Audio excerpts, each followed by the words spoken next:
Hey, everybody, it's Barbara Bellissimo from barbarabellissimo.com, and we're here to talk about busting out of the box. Just first wanted to explain what's going on behind me. I'm moving this weekend. Woohoo! So my office is a little bit of a mess, but this was a topic that came up earlier this week, so I wanted to jump on and share it with you and maybe get a little bit more conversation going. So earlier this week, I was a guest on another female entrepreneurs show. This is the Skype Network for Women, run by Whitley Thiergo in Canada. So she was kind enough to have me on, and we were talking about fearlessly asking for what you want and building your confidence.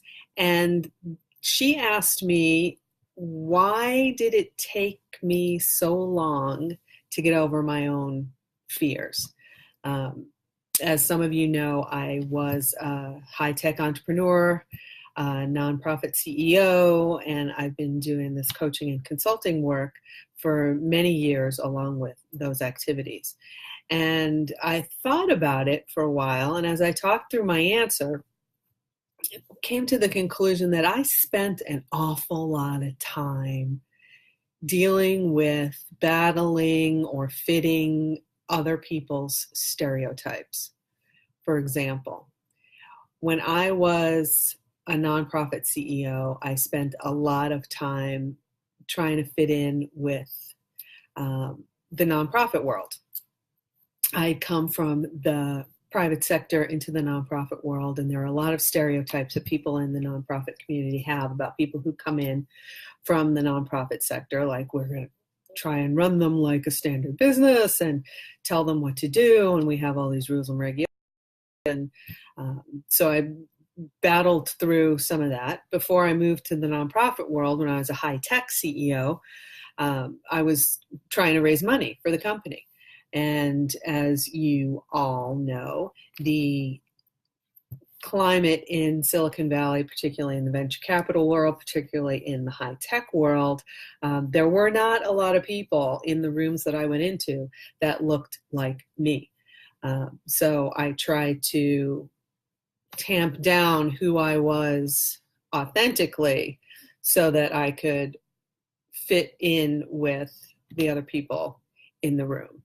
And it took a lot of time, took a lot of energy, frustrated the crap out of me. But I really couldn't figure out what else to do in order to get to the goals I wanted to achieve. So all of a sudden, as I got more and more frustrated, more and more tired of battling and fitting into other people's stereotypes, there were days when I would just say, well, screw it. I'm just going to be myself. They don't like it. Too bad. Well, lo and behold,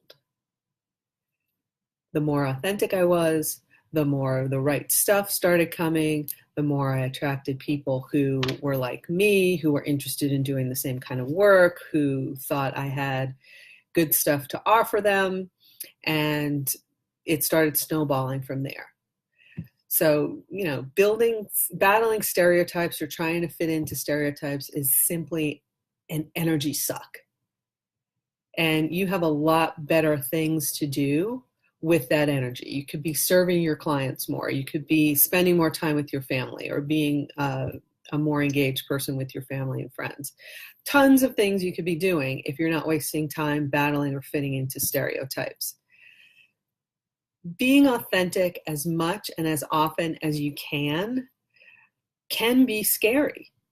You're putting yourself out there, you're being vulnerable, you're not putting up this wall of stereotype around you, which can protect you from the outside world, but it can also block the outside world from coming in and trying to help you. So being authentic can be really vulnerable, but it's important to try and do that.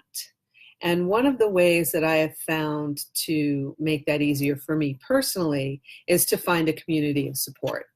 particularly like-minded women, entrepreneurs, at various stages of their journeys. Some are just starting out, some have been in business for a long time, but I started finding and connecting with these people online through Facebook, through LinkedIn, and we've built this community, an informal community of support for each other. We provide a safe space for each other to try new things and to celebrate with each other and to allow each other to vent without doing it in front of clients or colleagues or donors or potential investors.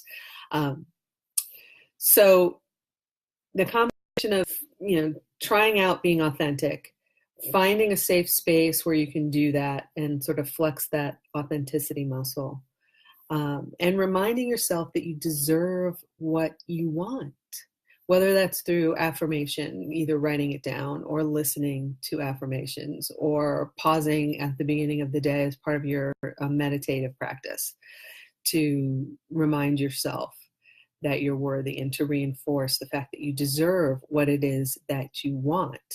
If you don't have a community of support, I encourage you to like the Facebook page that you're on right now, or to go over and join Businesswomen's Confidence Camp, private Facebook group of like-minded women who are working towards their goals and becoming more authentic and asking for what they want and building their confidence and community. And I'll drop that link in the comments here as well.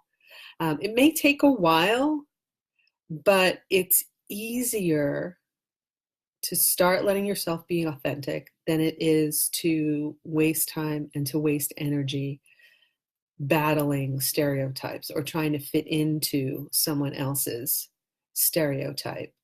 So I encourage you to be aware of that going on for you. Be aware of when you're trying to fit into someone else's stereotype or when you're battling someone else's stereotype. Now, I know that for some of you out there, you're battling more stereotypes and more people outside your inner circle trying to force you into a stereotype they may have of you. I realize that. So it may be more challenging, and there may be situations in which you really cannot battle the stereotype. I understand that.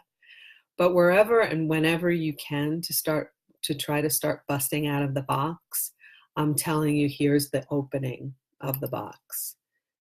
Be authentic, be yourself, find a safe space or a community of support, whether that's a personal network or my Facebook page or the Businesswomen's Confidence Camp or some other group that you belong to.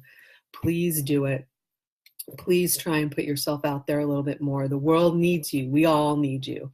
So please, please, please try and do that. Drop your comments on the video.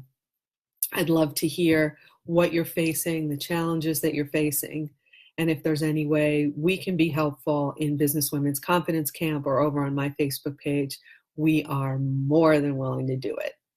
So thanks again for stopping by. It's my lunchtime, so I'm going to go grab something to eat. And I apologize for the mess behind me, but next time you see me, it'll be in a new and exciting spot. So thanks for coming by. Have a great weekend, and I hope to see you soon.